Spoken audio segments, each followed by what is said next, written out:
Hello friends, welcome back to my channel Shatabdi screen life. आज मैं आपके साथ बहुत ही सुंदर एक इंडोर प्लांट के बारे में शेयर करूंगी जिसका नाम है सिंडाप्सिस पिक्टस और इसको सैटिन मनी प्लांट भी बोलते हैं और इसको सिल्वर मनी प्लांट भी बोलते हैं। ये जो पोथोस है इसको आप घर पे रखो तो घर की तो वैसे भी लुक्स चेंज हो जाएगा क्योंकि ये हैंगिंग में बहुत अच्छे से बढ़ते हैं। और नासा के रिसर्च के अनुसार ये जो पोथोस होते हैं घर की जो टॉक्सिक है उसको घटाते हैं और एयर प्यूरिफाई करते हैं और हाई ऑक्सीजन प्लांट भी है। तो ये प्लांट घर पे बहुत आराम से चल जाते हैं। तो आप थोड़ी सी केयर करोगे तो देखना एक प्लांट से आप बहुत सारे प्लांट बना सकते हो। तो मेरे जो आज की वीडियो है ये वीडियो इस प्लांट के केयर के ऊपर है, तो लास्ट तक जुड़े रहिए। पहले बोलती हूँ इसके लाइट के बारे में। इसके लाइट के बारे में जानना बहुत ही महत्वपूर्ण है क्योंकि ये प्लांट इंडोर में बहुत अच्छे से बढ़ते हैं। इसको ब्राइट लाइट पसंद है बट जो डायरेक्ट सनलाइट है वो वाली लाइट इसको पसंद नहीं है। वो जो डायरेक्ट सनलाइट है इससे इस प्लांट के जो लीव्स है लीव्स जल जाते हैं। तो आप जहाँ पर भी इसको प्लेस करोगे पूरे दिन की ब्राइट लाइट मिले वो चीज़ आप ध्यान में रखना और डायरेक्ट सनलाइट नहीं। इसलिए मैं बोलती हूँ इंडोर के लिए बेस्ट प्लांट है ये।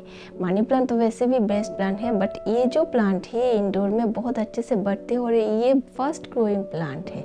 तो इसलिए आप लाइट का ध्यान रखना। लाइट का ध्यान रखने से ही इसका जो ग्रोइंग है बहुत अच्छे से ये बढ़ते हैं। तो अब बोलती हूँ इसके वाटरिंग के बारे में। ये प्लांट ओवर वाटरिंग से ख़राब होते हैं, अंडर वाटरिंग से भी ख़राब होते हैं। इसलिए आप जब भी इसको वाटरिंग करोगे फिंगर टिप का मेथड का यूज़ करना, सॉइल को चेक करके फिर आप इसमें वाटरिंग करना। ओवर वाटरिंग से ज़्यादा ये प्लांट ख़राब होते हैं क्योंकि इसका रूट रॉट्स हो जाते हैं। बट अंडर वाटरिंग में 2-3 दिन वो रह जाते हैं बट ज़्यादा दिन तक इसको अंडर वाटर में नहीं रखना। इसलिए जब भी आप वाटरिंग करोगे सॉइल को चेक करके इसके बाद आप वाटरिंग करना।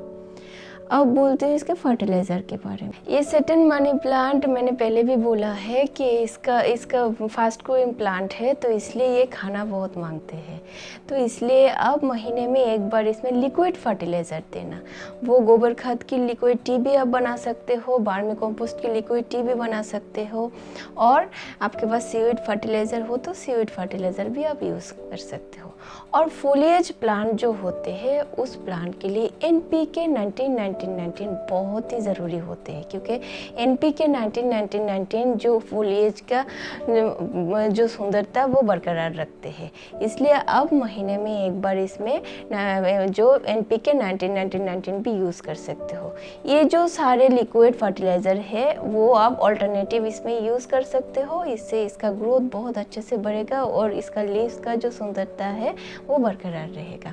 और साल में एक बार वो स्प्रिंग टाइम में और नहीं तो मानसून के टाइम में आप एक बार इसमें जो गोबर खाद है खाद थोड़ी सी इसमें साइड से दे देना। तो पूरे साल के लिए स्लो रिलीज जो फर्टिलाइज़र हुए हैं वो इसको मिल जाएगा। तो वैसे आप फर्टिलाइज़र का ध्यान रखना।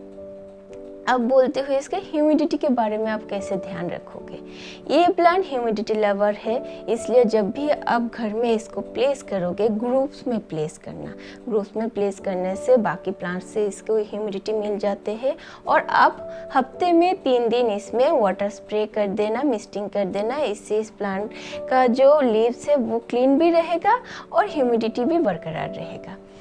और आप पेबल जो ट्रे है वो भी यूज़ कर सकते हो, उसकी ज़रूरत नहीं है। आप इसमें मिस्टिंग करोगे उससे ही आराम से चल जाएगा। अब बोलते हो इसके पॉट सिलेक्शन के बारे में।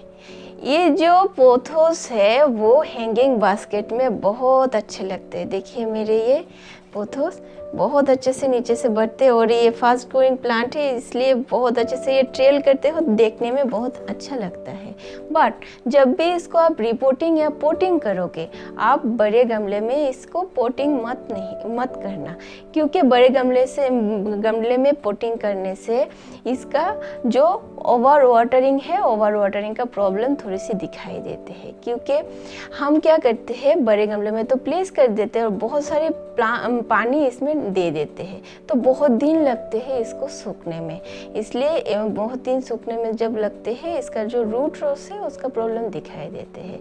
तो आप अपने प्लांट्स के साइज के हिसाब से आप पॉट सिलेक्शन करना और हैंगिंग बास्केट में ही इसको आप रखना, तो बहुत सुंदर लगते हैं। और छोटे प्लांट हो तो आप छोटे गमले में भी इसको यूज़ कर पोटिंग कर सकते हो, और आपके जो टेबल में इसको प्लेस करोगे तो देखने में बहुत सुंदर लगेगा।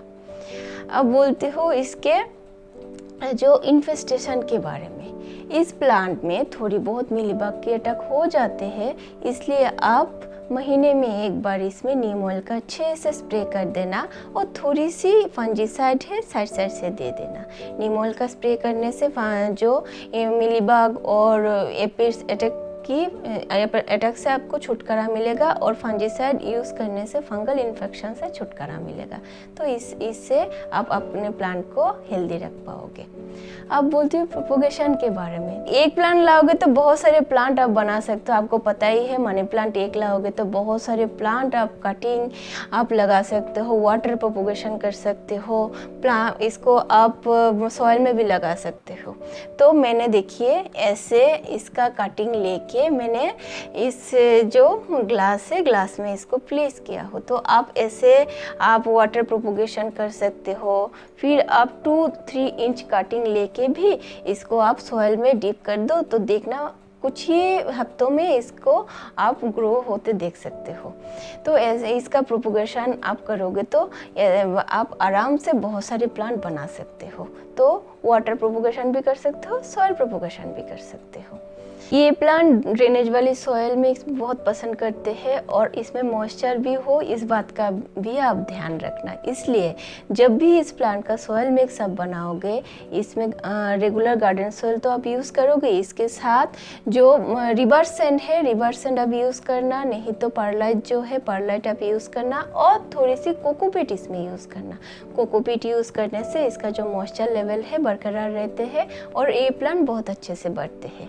और इसमें जब भी आप सॉइल मिक्स बनाओगे, इसमें थोड़ी सी नीम खली यूज़ करना और थोड़ी सी फंजीसाइड यूज़ करना। तो इससे इस प्लांट की जो फंगल इन्फेक्शन की डर रहता है, इससे आपको इस डर से आपको छुटकारा मिलेगा।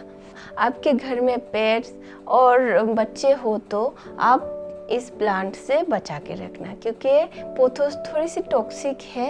इसलिए आप जहाँ पर भी प्लेस करोगे आपके बच्चे से और पेट से इसको दूरी रखना।